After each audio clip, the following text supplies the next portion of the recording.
En el Día Internacional de la Eliminación de la Violencia contra la Mujer, tendremos un conversatorio en el que discutiremos sobre las cifras, los peligros, cómo debemos actuar y cómo podemos eliminar esta violencia, además de la importancia de la perspectiva de género. Las invitadas son la maestra Ana Ivette Rodríguez, docente de la Universidad de Sonora y especialista en perspectiva de igualdad y equidad de género, y la licenciada Gabriela Herrera, abogada, feminista y fundadora, directora de la Asociación Civil de Jurídicas Feministas. Comenzamos. Pues miren, ya estamos aquí. ¿Cómo están? Bienvenidas, muchachas. Muchas gracias. Qué gusto tenerlas aquí en el estudio. Y pues evidentemente tocar con mucha seriedad el tema que este día pues nos invita a reflexionar en torno a la violencia hacia la mujer. ¿Cómo abordarlo? ¿Cómo abordarlo desde, o qué será más útil? ¿Hablar de la realidad que atravesamos o hablar de un futuro que yo llamaría más luminoso, donde podamos convivir en mayor armonía, o de las dos formas, o de más? A ver, díganme ustedes. Pues que más quisiéramos que fuera un futuro, ¿no? Y más luminoso, pero las cifras ahorita no están muy alentadoras, ¿no? Yo creo que tener puesta en Sonora la alerta de género, por ejemplo, nos habla de que no están las cifras alentadoras y que tampoco podríamos estar diciendo que vamos caminando bien, ¿no? Creo que es muy triste, o sea, es triste, es muy doloroso el camino que recorremos y pues que sí, que hay que ponerse con seriedad, pero también puedo compartir contigo en que podamos pensar en esas salidas, ¿no? Para que el panorama esté mucho mejor del que tenemos ahora. Pero actualmente, si me preguntas a mí ahorita, es bastante doloroso y triste, ¿no? Y personalmente te puedo decir que sí paso de estar yo, Ana Ivette, con miedo, por ejemplo, en ciertas ocasiones, miedo por mi hija, miedo por mi sobrina, miedo por mis compañeras, o sea, sí es un ambiente que no está tan alentador, pues, ¿no? Gabriela, ¿tú cómo lo ves? Pues sí es importante abordarlo desde esta parte que tiene que ver con los sentipensares de las mujeres. Sentipensares, ¿qué es? ¿Qué es lo que sentimos y y qué es lo que pensamos Ajá. de la situación, ¿no? Ajá. Sí, yo puedo decirte que pienso Sí. de una valoración estadística, por lo que dice la compañera, que pues es tan evidente que la situación está agravada, que hay una alerta de género, pero también con esto podemos partir para que las cosas cambien y que se hagan de forma distinta, ¿no? Pero también hay un sentir de las ciudadanas, de las hermosillenses, de las mujeres que viven en Caborca, que viven en Cananea, que viven en Nogales. Ahora que con este proyecto de Jurídicas hemos podido atender algunos casos en otros municipios, el trasladarme yo a otro municipio y sentir el contexto en el que las compañeras viven y resisten, es muy pesado. Y ahora pues es más claro que pues a nivel nacional está posicionado Hermosillo, Nogales, Cajeme, Guaymas y San Luis Río Colorado. Guaymas, San Luis Río Colorado, dentro de las primeras 100 ciudades, entonces con más esta incidencia en feminicidios. No podemos negarlo, no podemos ocultarlo, y es a partir de ahí donde se puede hacer algo, ¿no? A ver, le voy a jugar Sí. a abogado del diablo. Los últimos años hemos visibilizado más el tema, ¿sí? Tenemos cada 25 del mes y particularmente el 25 de noviembre nos enfocamos en hablar, en alertarnos, en hermanarnos, en todo. Sin embargo, la estadística no cambia. Pareciera que empeora. ¿Cómo se lo explican ustedes? ¿Lo han analizado?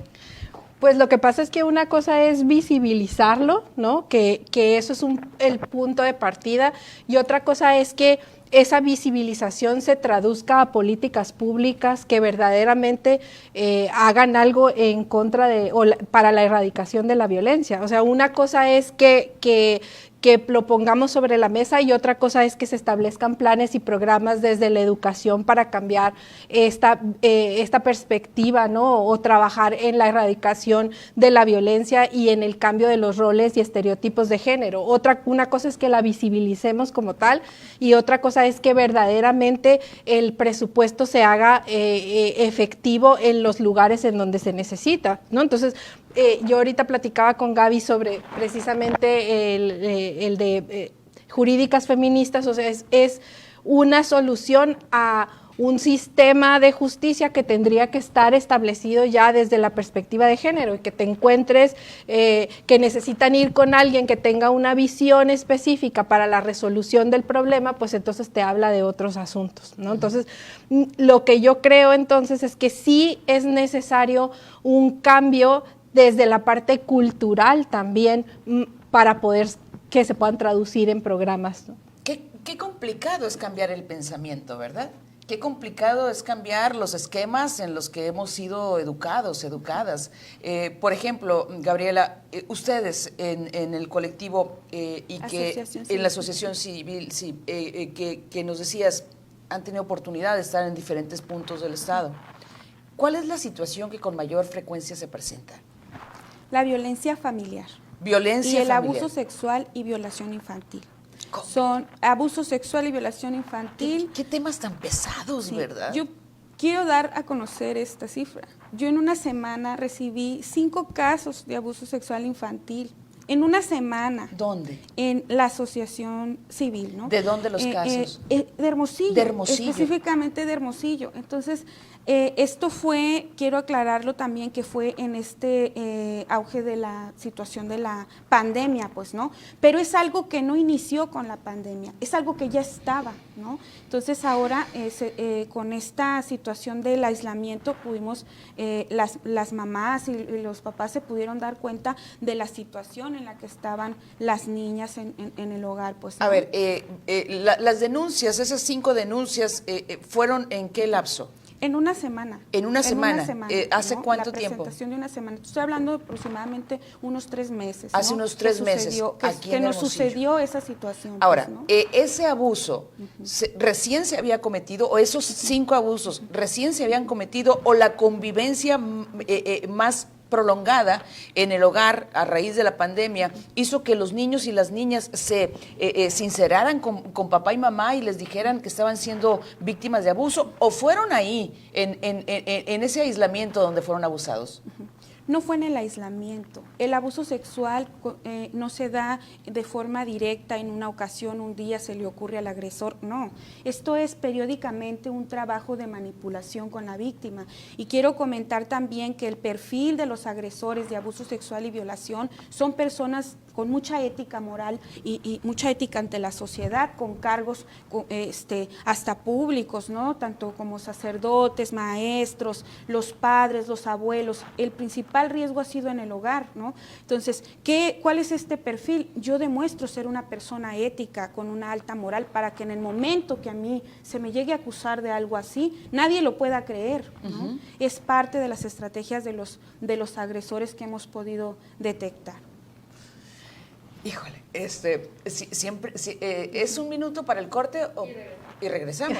Ok, bueno, para que ustedes que nos están viendo, pues nos retroalimenten con información a través de nuestras redes en TVD, Primera Plana y Soledad Durazo.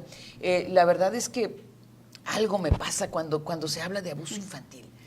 Me sobrepasa, ¿no? Se me hace tan pues complicado. Ese fue, Soledad, uno de los temas presentes en el asunto de poner la alerta de género. La cifra que presentaban justo cuando instituyeron la alerta era que en los últimos 6 años se ha triplicado el abuso sexual, ¿no? Regresamos con el tema después del corte, por favor. Continuamos, gracias a las personas que se están comunicando: Noemí, Raquel, Alejandra, Andrés Lechuga, Andrés, yo creo que estás en Nogales, ¿verdad? Emaluz, gracias, también Berta de la Maza, 5 casos de violencia sexual infantil, pero ¿qué nos pasa? Dice, es lo mismo que pienso yo. Elsa Alejandra Fuentes, saludos desde Cananea, gracias. Marcela Alvarado, colega, buenas tardes, Soledad, un tema ante el que es necesario pasar del discurso a acciones concretas desde los hogares, las escuelas, los gobiernos. Saludos a Naibet. Gracias. Marcela Alvarado. Bueno, híjole. ¿En qué estábamos con el tema del abuso sexual infantil? Que las estadísticas, nos estabas hablando, maestra, de ello. Sí, que el último, pues cuando se presentó la alerta de género, la cifra que ponían ahí era que en los últimos 6 años se había triplicado los casos de abuso sexual.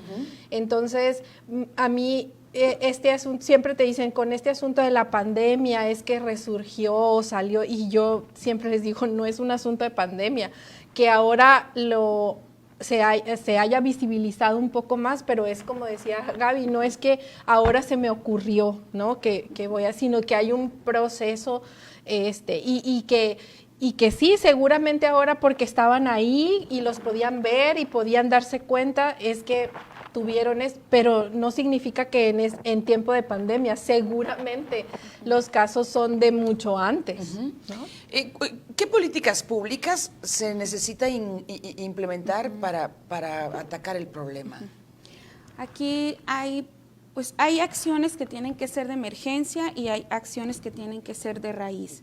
Y yo veo aquí, con todo lo que ahora se ha creado, un nuevo panorama. Yo tengo mucha fe de que esto se pueda modificar y que se asigne el recurso necesario para la implementación de esta alerta de género, y que ya se comenzó con estas capacitaciones para las y los policías, por ejemplo. También nosotras sí exigimos que los jueces y las juezas tengan una capacitación obligatoria, porque no es obligatoria legalmente para las juezas y los jueces, aún en nuestro estado. Entonces, eso ha venido también a permear el acceso a la justicia de las niñas y los niños, ¿no? Entonces, hay estas políticas que te comento que pues tienen que ser de forma inmediata, y otras pues de forma fundamental, que son las políticas públicas, y que veo ya muy encaminado esto con lo que tiene que ver con la alerta de género. Ya tenemos la información que sacó el INE muy recientemente de cómo está el panorama en Sonora, y hay mucha disposición que estoy observando, y pues le vamos a apostar por ahí, vamos a estar vigilando, ¿no?, que esto se lleve a cabo. Ahora el gobernador también ha firmado en un comienzo la agenda de derechos humanos de las niñas y mujeres, y estamos apostándole por ahí, y vamos a estar en una Contraloría Ciudadana de Mujeres observando y vigilando que esto se lleve a cabo y se cumpla. Entonces, sí hay un panorama bastante difícil. Me asusta, la verdad, lo que yo he visto y lo que yo he observado en la atención que hemos estado dando de cómo está Hermosillo, y que es importante que la ciudadanía lo sepa para que se involucre. Quiero nada más comentar una experiencia que vivimos el día de ayer en el mercado municipal, precisamente, donde nosotras fuimos algunas compañeras a colocar póster y a pasar información sobre los derechos de las niñas y las mujeres y cómo pueden denunciar, y hubo mucha disposición de la gente. Pegue aquí el póster, por favor, enfrente, porque vi mucha más disposición de la gente, porque cada vez tenemos más cerca un caso de violencia, una amiga, una prima, una hija. Entonces, cada vez la gente se está haciendo consciente de esto, y que pues qué mal y qué bien, ¿no?, que tenga que ser a raíz de un caso personal, ¿no? Debemos de involucrarnos, y que quede claro que somos más del 50% de la población en el estado. Es por eso que va esta agenda de género, esta agenda de derechos humanos, y entre eso va el derecho que tenemos las mujeres a la seguridad pública. Y no nos llamen exageradas, no nos llamen exageradas. Cuando piensen que estamos exagerando, póngale el rostro de su hija, de su mamá, de su esposa, de su hermana, de su amiga, a esa mujer violentada. ¿Verá cómo le va a cambiar la perspectiva? Tengan la visión, así como ha pasado con el COVID, ¿cierto? Primero te decían, allá está por allá el bicho, quién sabe, ¿no? Y entonces, conforme fue pasando el tiempo, ya era más cercano el que te tocaba que se enfermara o hasta que muriera. Pues lo mismo sucede con el asunto de violencia. En la cercanía, pues yo tengo por lo menos a dos mujeres a las que las mataron, ¿no? En lo cercano. Y entonces tú dices, y en lo cercano a otra que levantaron, ¿no? Y entonces es siempre estar pendiente. Por eso te digo, es que sí, claro que te asusta, es que la palabra es claro que te asusta. Por supuesto. Claro que estás, entonces de repente sales y dices estas cifras, o sales y haces una marcha, participas en una marcha, y entonces te dicen, qué exagerada, ¿no? Que deberías estar haciendo otra cosa, ¿no? Entonces, y yo quiero retomar esto que decías, qué políticas públicas se necesitan, y Gaby lo mencionaba, pues unas urgentes de ya porque el problema ya lo tenemos, y otras verdaderamente de cambios culturales, como te decía. Yo recuerdo, y mira que ya tengo 44 años. Sin raspar muebles, sí, maestra, por favor. que veía en Familia con Chabelo, y que te decían, la familia pequeña vive mejor, sí, ¿no? Esta campaña, y ya, vean los años, ¿no? Sí. Y no, el Consejo Nacional de Población no ha vuelto a tener otra campaña. Entonces, vean, 30, 40 años después, claro que se tienen que hacer esos cambios también, ¿no? Y creo que otra de las cuestiones en ese sentido es que el tema tiene que pasar más allá de un sexenio, de un trienio, ¿no? Tiene que ser tiene que ser un tema transversal, de verdaderos cambios más allá de quien llegue o quien ocupe algún puesto, ¿no? Exactamente. A ver, tengo mensajes del auditorio, dice Julia Martínez.